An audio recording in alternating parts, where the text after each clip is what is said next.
umuririmbyikazi wacu Natasha na Namba aze hagati yacu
Nagihumba turungikira muga bihumbi tukivyamaneka yo kuri YouTube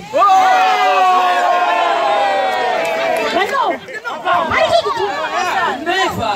kutubeshera twiparatura turakunda Natasha n'abaririmbyi bose b'abarundi Natasha muri team Natasha yarungika amalinki menshi tugakora ibikorwa benshi ni mutumenya kuko dushaka kutumenya ko team zanyu mugabo kubikorwa Natasha unamusimutumenye kubera Natasha shigikire n'abandi uramikera boss wabandi tubari misi yose kubera Natasha atubwira ati nirangikiriki utijira wese ntari muri team Natasha kubera Natasha sizo muri y'umurundi ndumwe mu Burundi shaka tubabaririmbyi benshi twubaka izina kandi niyo tudakoze igikorwa umuri cyose azobona ivyo bitagenze neza menya ko Natasha aza muri groupe gake mugabi yaje avuga ijambo riduhabura twese kandi muri twese nta numagurira amamega birase nka sister cyo mukubise surprise kubera mabituzi nta muntu telefona ku radio y'umurundi menshi nk'umuntu witwa Mr Homeboy kandi akomanda ku basare bose Natasha Jeni mufanzi wa mbere kwanza yemera sana akoresha 5000 misi yose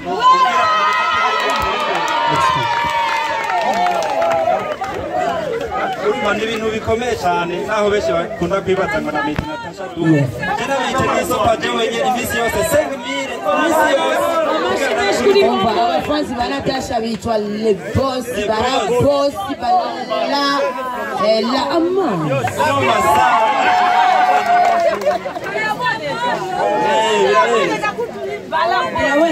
we Maria umeona tilo yake mama timu la boss nato tutatuba la boss umeona gute ikoroshe la boss watu turamukunda ariko n'abatimu bandi baramukunda sivyo hanyuma bari mu Burundi nazo tunamo turabakunda nimumvishari sisi wote tuko nyuma zenu nimba dutubira tuzoza ariko rero twebwe turi nyuma ya Natasha biguma byoroha turi nyuma yiwe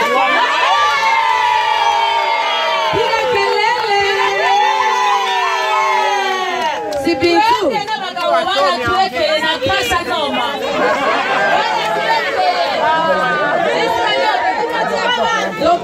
Doctor, uyu muganga merci beaucoup.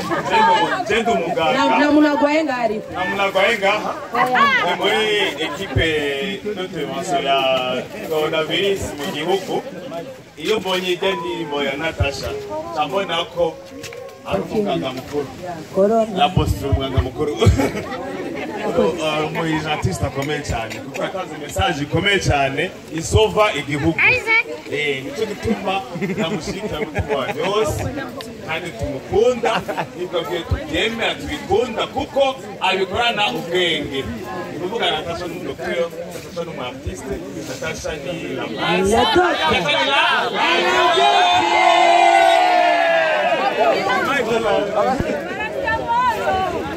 la La Bossier. La Bossia. La Bossier. La Bossia. La Bossio. La Bossia. Ukimchukia Natasha unajinyima raha. Ayayo. Nasaze Natasha iwe wa mbele. Ayayo. Nasaze Natasha iwe wa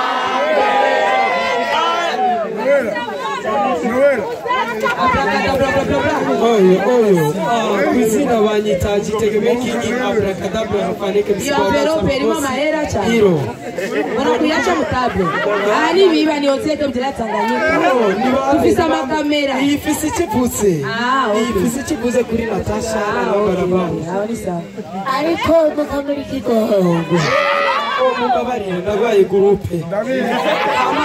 ndashaka mvuge iki kintu kenshi nko kuvuga ijambo nko mu rubanza cyane kuvuga ijambo ushikirijwe tuvuga n'abantu b'umuryango baravuga ati tugira amahoro n'ubumwe n'iterambere mu muryango wacu nanjye nashaka mvuga ati tugira amahoro n'ubumwe n'iterambere muri fanzi Natasha Ranamba Bamba na cyane mu muziki ndundi. Merci. Bo tukaba duhagaze ngaha timu Natasha tukaba twashatse gushikiriza amajambo amwe menshi jewe kubera bivanye n'ubugwayi na rifise bivanye na malaria nabyanditse ngaha nashaka benshi baze kubisoma ngaha no mba mu ntara ya Cibitoki mu Cibitoki cya Rugombo naragerageje kwandika ngaha nukuri nashaka muze kusomera ino message kuba tukaraniye ngaha si umunezero gusa ahubwo twakura inyigisho wiganye arashobora kuza si bose mwiganye abo twiganye abiganye na Bracadabra batore ino singa ingo basi mudufashe singa na cyane udusomere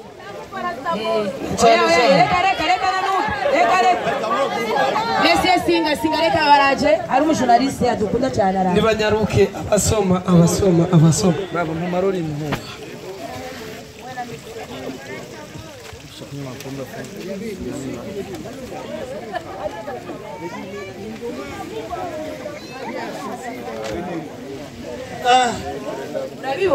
Ndabibona mugabo ni barua no mumaso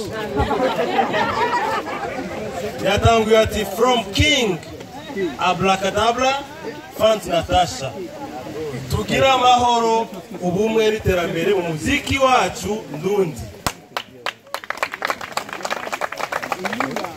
twongera tubaramutsa amahoro y'Imana mwese mu byagiye ngaha hama nagira mvuge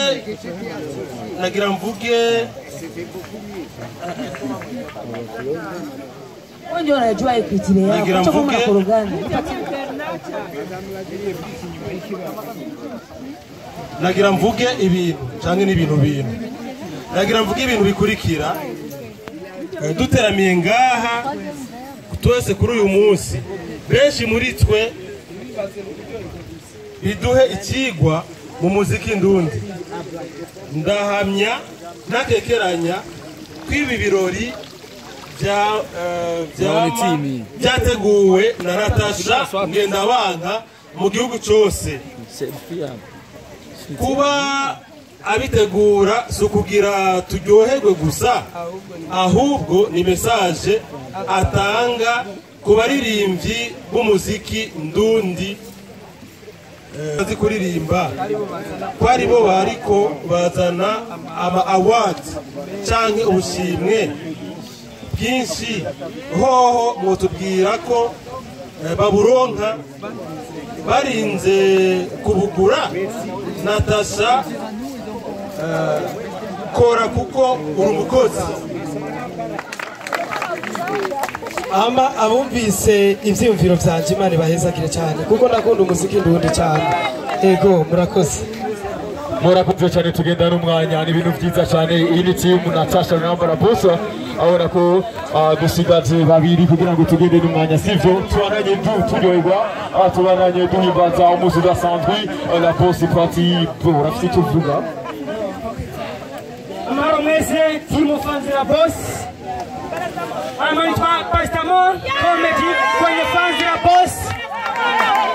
abesi banzi kuma tatuaje menshi kushana kinyamakuru iwacu cyabyanditse kubera iki urukundo waranoma fisa amazina ndibaguranga ko mfite manager wanje asaba tatuaje nanje rero cyane nakwita kwande kwa la Boss muna musi byantunguye cyane kugira nje ngara ndushaye ku manager antera tatu ya la Boss party iri ku mubiri wanje no musi sinzigira nakibagira mu buzima bwanje kubera cyane twahuriye na besi ranoma sana ani gato karakora murakoze cyane amabikurikira murabimenya merci beaucoup tumukorera amashimesi ndafise amatatuwaje umubiri wose mama Ragogo nawe urashaka gushika ngaha urafite icyo uvuga mama Ragogo Fans la Boss oye tugire la Boss Natasha la namba la bamba la Boss la mami kazi Natasha nanje nagira mvuge ku mwami kazi Natasha urukundo agira je rurandengera kuko mu Kirundi bavuga ngo nagira maze mvuge nk'abantu bashaka kwandika amakomantere cyangwa batamukunda sinumva umuntu adakunda Natasha ariko no mu ijambo ry'Imana Yesu yaravuze ngo isi ni abantu muzabanze mwibuke ko nanje yabanje kunyana uzovuga nabi akavuga nabi agasubira bavuga ngo Imana yagukunze ikagushira hejuru ntawo kumanura ikindi nacyo abatazomwemera izogira iki abatamwemera izobemeza Natasha azoguma ari uwa mbere iyi ni 2020 muri 2020 yabonye fois 10 Fans la Boss mko poa kawaida sina mengi ya ziada wasalimu wote wanamuziki wa Buja Flava wa Burundi wote tuwasapoti na tusapoti msanii wetu Natasha na bamba la noma na kila kitu la vyote tu tuwasapoti na wasanii wa Buja Flava wa Burundi wakina Black G wakina nani wote tuwasapoti. Asanteni sana na washukuru sana. Merci beaucoup, hii ni timu ya Natasha.